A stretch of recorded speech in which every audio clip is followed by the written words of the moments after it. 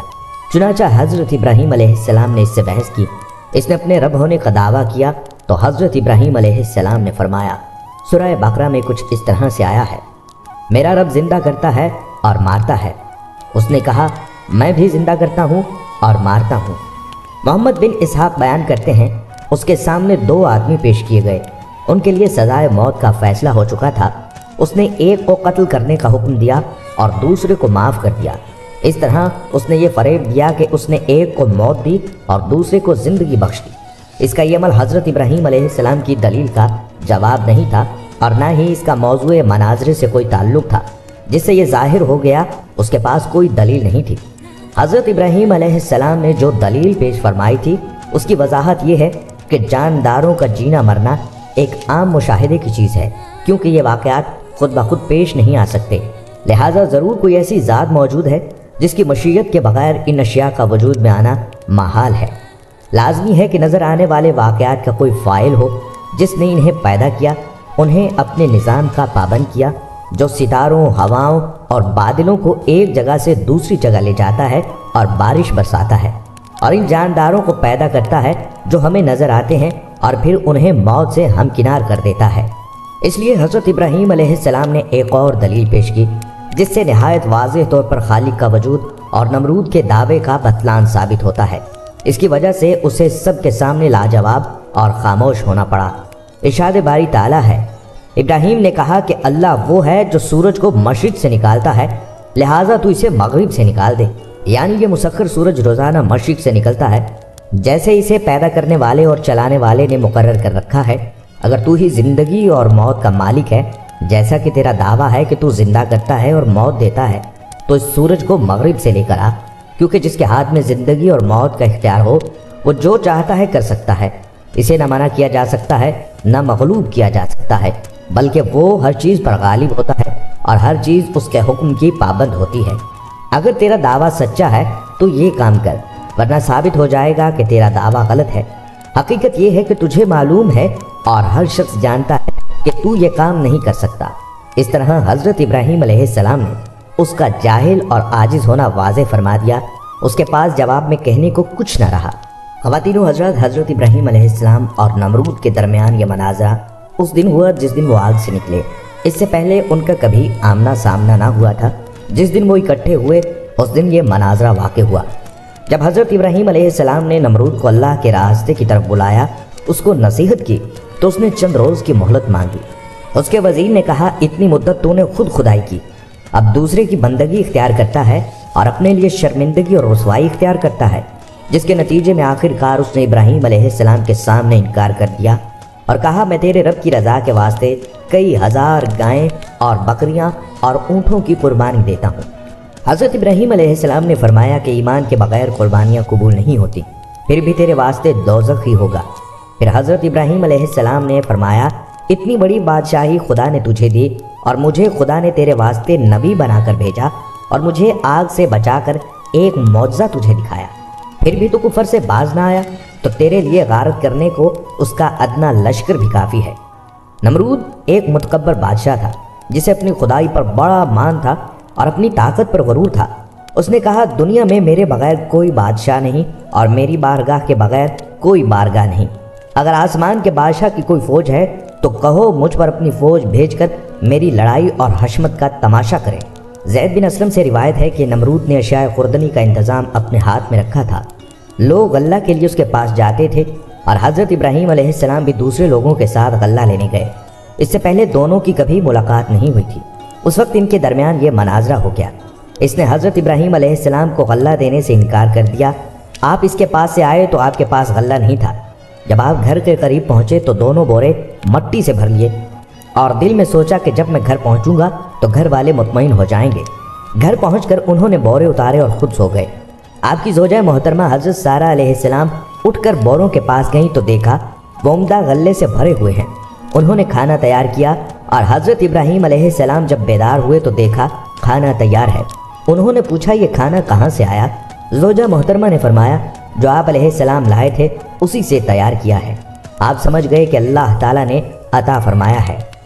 زید بن اسلم نے فرمایا اللہ تعالیٰ نے اس ظالم بادشاہ کے پاس ایک فرشتہ بھیجا جس نے اسے اللہ پر ایمان لانے کو کہا، اس نے انکار کر دیا۔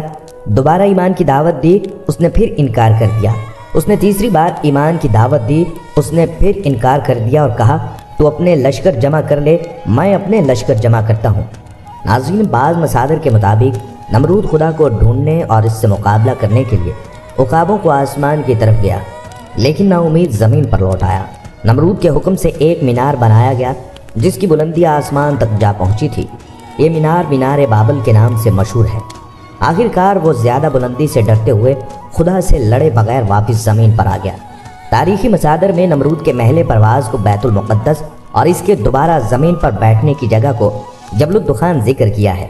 بعض تاریخی مصادر میں نمرود کے آسمان کی طرف پرواز کرنے کی داستان کو مختلف انداز میں پیش کیا گیا ہے۔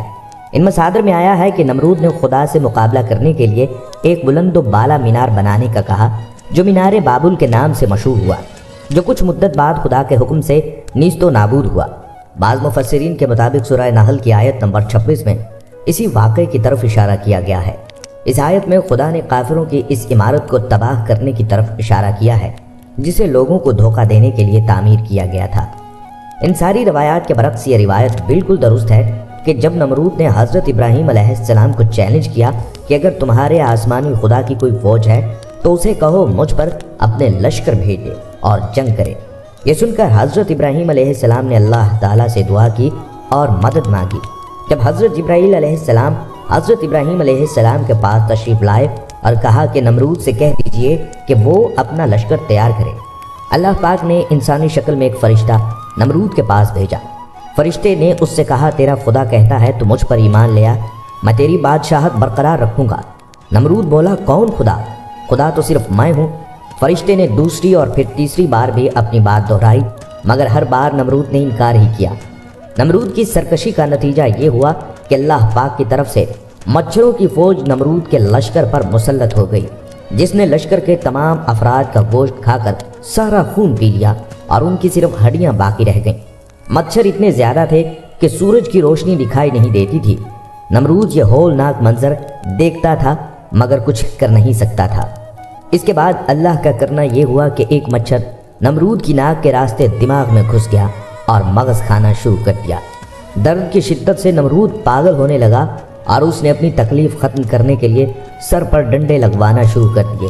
خدا کی قدرت کے جب سر پر ڈنڈا پڑتا مچھر کاٹنا چھوڑ دیتا اور جب ڈنڈا نہ پڑتا تو کاٹنا شروع کر دیتا۔ کیفیت یہ ہو چکی تھی کہ جو شخص نمرود کے سر پر زوردار چوٹ لگاتا وہ اس کا ہمدرد کہلاتا۔ یوں ڈنڈے پڑتے پڑتے اور چوٹ لگتے لگتے 400 سال گزر گئے اور نمرود بالآخر ذلیل و خوار ہو کر مر گیا۔ دوستو، یہ انجام ہوتا ہے اللہ کی نافرمانی، سرکشی اور خصوصاً اللہ تعالیٰ کی طاقت کو چیلنج کرنے کا۔ اب کچھ راہ بھٹکے ہوئے لوگ سوال کرتے ہیں کہ اللہ تعالیٰ اتنا طاقتور اور زبردست ہے تو وہ مچھر جیسی حقیر چیز کی مثال کیوں بیان فرماتا ہے؟ آئیے دیکھیے کہ جب قرآن پاک میں مختلف چیزوں کی مثال دی گئی، نبی کریم صلی اللہ علیہ وآلہ وسلم حق کو بیان کرنے کے لیے معمولی چیزوں کی مثال بیان کرتے تو منکرین حق شوشہ بازی کرتے اور کہتے یہ اگر اللہ کی کتاب ہے تو اس میں مچھر کی بات کیوں ہے، اس میں مکھی کی بات کیوں ہے؟ تو اللہ تعالیٰ فرماتے ہیں یہ تخلیق بھی میری اپنی ہے، مچھر کی مثال سے مجھے شرم نہیں آتی۔ کیوں؟ اس لیے کہ تمہیں بظاہر مچھر بہت حقیر نظر آتا ہے لیکن وہ حقیر نہیں ہے۔ یہ اپنی زندگی کا آغاز پانی کے نیچے کرتا ہے، انڈوں سے لاروا بنتا ہے، اس دوران اپنا رنگ بھی تبدیل کر لیتا ہے، یعنی وہ فلاج ہو جاتا ہے، اپنے دشمنوں سے بچنے کی کامیاب کوشش کرتا ہے، پیوپا بننے کے بعد سطح آب پر آ جاتا ہے۔ اس دوران قدرت نے اسے پانی سے بچانے کا خاص انتظام کیا ہوتا ہے جو کہ کھول ہوتا ہے۔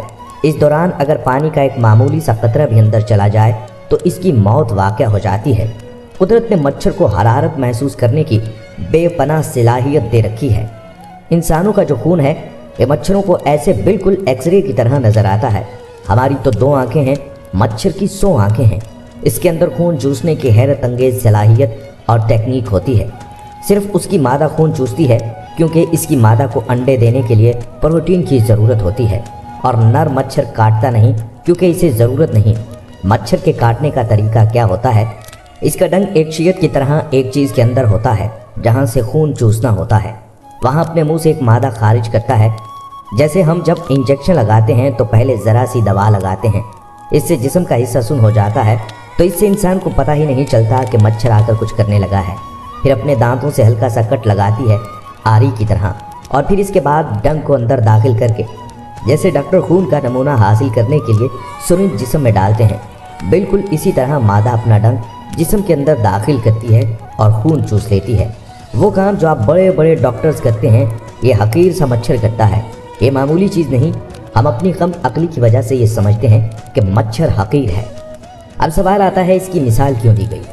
ارشاد باری تعالیٰ ہے، بے شک اللہ تعالیٰ نہیں شرماتے کہ وہ کسی مچھر کی مثال بیان کریں یا اس کے اوپر کی کسی چیز کی۔ ہاں تو وہ لوگ جو ایمان لاتے ہیں وہ جانتے ہیں کہ وہ حق ہے ان کے رب کی طرف سے ہے۔ ایمان لانے والوں کو اللہ کی کوئی بات چھوٹی نہیں لگتی، اس لیے وہ فوراً مان لیتے ہیں۔ بے شک اللہ اس بات سے نہیں شرماتا کہ وہ کسی بات کو واضح کرنے کے لیے کوئی بھی مثال دے، چاہے وہ مچھر جیسی معمولی ہی چیز ہو یا کسی ایسی چیز کی جو مچھر سے بھی زیادہ معمولی ہو۔ اب جو لوگ مومن ہیں وہ خوب جانتے ہیں کہ یہ مثال ایک حق بات ہے جو ان کے پروردگار کی طرف سے آئی ہے۔ البتہ جو لوگ کافر ہیں وہ یہی کہتے ہیں، بھلا اس حقیر سی مثال سے اللہ کا کیا مطلب؟ اس طرح اللہ اس مثال سے بہت سے لوگوں کو گمراہی میں مبتلا کرتا ہے اور بہت سوں کو ہدایت دیتا ہے، مگر وہ گمراہ انہی کو کرتا ہے جو نافرمان ہیں۔ جو لوگ ان نفسیات کا شکار ہوں تو اللہ کی کتاب ان لوگوں کو ہدایت نہیں دیتی، تو گویا اس سے ہدایت پانے کے لیے انسان کے اندر کی عاجزی ضروری ہے، اس کا جھکنا ضروری ہے۔ لیکن ایسے لوگ زمین میں فساد پیدا کر کے یہ نہ سمجھیں کہ وہ اپنی اس چند دن کی دنیا کی زندگی میں اپنے رعب، اپنے غلبے اور اپنی طاقت کے بل بوتے پر جس طرح دنیا میں اکڑتے ہیں وہ سراسر خسارے میں ہیں۔ نمرود کے خاتمے کے بعد حضرت ابراہیم علیہ السلام نے بابل سے ہجرت کا ارادہ فرمایا اور پھر ایک دن اپنے اہل خانہ کے ساتھ حران نامی علاقے میں ہجرت کر گئے۔ حضرت ابراہیم علیہ السلام نے بابل ہی میں اپنی چچا زاد بہن حضرت سارہ سے شادی کر لی تھی۔ پھر اللہ تعالیٰ نے آپ کو بیت المقدس جانے کا حکم فرمایا۔ اس وقت آپ کی عمر 75 سال تھی۔ بیت المقدس میں کچھ عرصہ قیام کے بعد آپ علیہ السلام مصر ہجرت کر گئے۔ حضرت ابراہیم علیہ السلام جس وقت مصر پہنچے تو وہاں فرعونوں کی حکومت تھی اور عمرو بن امرتی القیس وہاں کا فرعون بادشاہ تھا جو نہایت عیاش اور ظالم اور جابر تھا۔ کسی نے بادشاہ کو بتایا کہ ہمارے شہر میں ایک پردیسی آیا ہے جس کے ساتھ ایک حسین و جمیل عورت بھی ہے۔ فرعون نے یہ سن کر فوری طور پر حضرت ابراہیم کو دربار میں طلب کیا اور حضرت سارہ علیہ السلام کے بارے میں سوال و جواب کیے۔ حضرت سارہ علیہ السلام اللہ کی برگزیدہ بندی تھی اور انہیں اپنے اللہ پر بڑا یقین تھا، چنانچہ وہ طلب کرنے پر بادشاہ کے پاس تشریف لے گئی۔ بادشاہ نے جب انہیں دیکھا تو خود پر قابو نہ رکھ سکا اور پورے ارادے سے انہیں پکڑنے کے لیے آگے بڑھا۔ حضرت سارہ علیہ السلام اس وقت اپنے رب سے دعا میں مصروف تھیں۔ جیسے ہی فرعون آگے بڑھا اس کا قدم زمین میں دھنس گئے۔ بادشاہ بدحواس ہو گیا اور جلدی سے بولا، تم میرے لیے اپنے اللہ سے دعا کرو، میں تمہیں کوئی تکلیف نہیں پہنچاؤں گا۔ حضرت سارہ علیہ السلام نے دعا فرمائی کہ اے اللہ، اگر یہ مر گیا تو کہا جائے گا کہ میں نے اسے قتل کیا ہے، اے اللہ تو اسے آزاد کر دے۔ اس دعا کے بعد اللہ نے اسے آزاد کر دیا، لیکن وہ اپنی حرکت سے باز نہ آیا۔ دوبارہ آگے بڑھا تو مزید اندر گھس گیا۔ اس نے پھر دعا کے لیے کہا، حضرت سارہ علیہ السلام نے دعا کی، وہ پھر آزاد ہو گیا۔ راوی کہتے ہیں کہ تیسری یا چوتھی بار میں وہ پکار اٹھا اور اپنے درباریوں سے کہا کہ تم میرے پاس کسی انسان کو نہیں لائے ہو۔ پھر اس نے حضرت سارہ علیہ السلام کو عزت و احترام سے رخصت کیا، بلکہ ایک خادمہ حضرت حاجرہ بھی ان کی خدمت میں پیش کی گئیں۔ کئی محققین کے مطابق حضرت حاجرہ بادشاہ کی لونڈی نہیں بلکہ بیٹی تھی۔ حضرت سارہ علیہ السلام حضرت حاجرہ علیہ السلام کو ساتھ لے کر حضرت ابراہیم علیہ السلام کے پاس تشریف لائیں تو دیکھا وہ نماز میں مصروف ہیں۔ فارغ ہو کر بیوی سے سوال کیا، کیا ہوا؟ حضرت سارہ نے جواب دیا کہ اللہ نے کافر کے مکر کو رد کر دیا اور فاجر کی برائی کو اس کے سینے میں دفن کر دیا۔ اس واقعے کے بعد حضرت ابراہیم دوبارہ فلسطین منتقل ہو گئے۔ کچھ عرصہ بیتا تو ایک دن حضرت سارہ علیہ السلام حضرت ابراہیم علیہ السلام سے فرماتی ہیں کہ میں چاہتی ہوں کہ آپ حاجرہ سے نکاح کر لیں، شاید اللہ آپ کو اولاد کی نعمت سے نواز دے۔ اس وقت تک آپ کی اولاد نہیں ہوئی تھی۔ پھر حضرت سارہ نے آپ کا نکاح حضرت حاجرہ سے کروا دیا۔ اللہ تعالیٰ نے سال کے بعد ہی حضرت حاجرہ کے بطن سے حضرت اسماعیل علیہ السلام کو پیدا فرمایا۔ بعد ازاں حضرت ابراہیم علیہ السلام اللہ کے حکم سے حضرت حاجرہ اور نومولود بیٹے کو لے کر فلسطین سے نامعلوم منزل کی جانب چل پڑے۔ حضرت ابراہیم علیہ السلام اپنی زوجہ اور لخت جگر کے ساتھ صحراؤں، پہاڑوں اور میدانوں کو عبور کرتے ہوئے ایک ایسی وادی میں پہنچے جہاں دور دور تک چرند پرند تھے اور نہ ہی کوئی پانی کا نام و نشان تھا۔ لیکن حیران کن طور پر اس وادی کے درمیان ایک بوڑھا درخت نہ جانے کب سے اپنے مکینوں کے انتظار میں تنہا کھڑا تھا۔ حضرت ابراہیم علیہ السلام نے اہلیہ کو دودھ پیتے معصوم جان جگر سمیت درخت کے نیچے بٹھایا، کھجور کا تھیلا اور پانی کا مشکیزہ پاس رکھا اور کچھ کہے بغیر واپسی کے لیے پلٹے۔ حضرت حاجرہ علیہ السلام نے جب یہ دیکھا تو لپک کر دامن پکڑا اور بولی، اے ابراہیم، ہمیں اس دست و بیاباں میں چھوڑ کر کہاں جا رہے ہو؟ حضرت حاجرہ کے بار بار فریاد کرنے پر بھی آپ خاموش رہے تو انہوں نے عرض کیا، اے ابراہیم، کیا یہ اللہ کا حکم ہے؟ آپ نے فرمایا ہاں۔ حضرت حاجرہ نے یہ سنا تو بڑے یقین اور اعتماد کے ساتھ فرمایا، پھر ہمارا پروردگار ہمیں ضائع نہیں فرمائے گا۔ حضرت ابراہیم علیہ السلام آگے بڑھ گئے، لیکن الفت پدری کے تحت مجبور ہو کر ایک ٹیلے کی اوٹ میں پہنچ گئے جہاں سے حضرت حاجرہ ان کو نہ دیکھ سکتی تھی، اور پھر باری تعالیٰ کے حضور دعا کے لیے ہاتھ اٹھا لیے، اے پروردگار، میں نے اپنی اولاد کو اس میدان بیاباں میں تیرے عزت والے گھر کے پاس لا بسایا ہے تاکہ یہ نماز پڑھیں۔ تو لوگوں کے دلوں میں ایسا کر دے کہ ان کی طرف جھکے رہیں اور ان کو میووں سے روزی دے تاکہ تیرا شکر کریں۔ پھر حضرت ابراہیم علیہ السلام وہاں سے پلٹ گئے۔ حضرت حاجرہ پر اللہ کی رحمت سایہ فغن تھی۔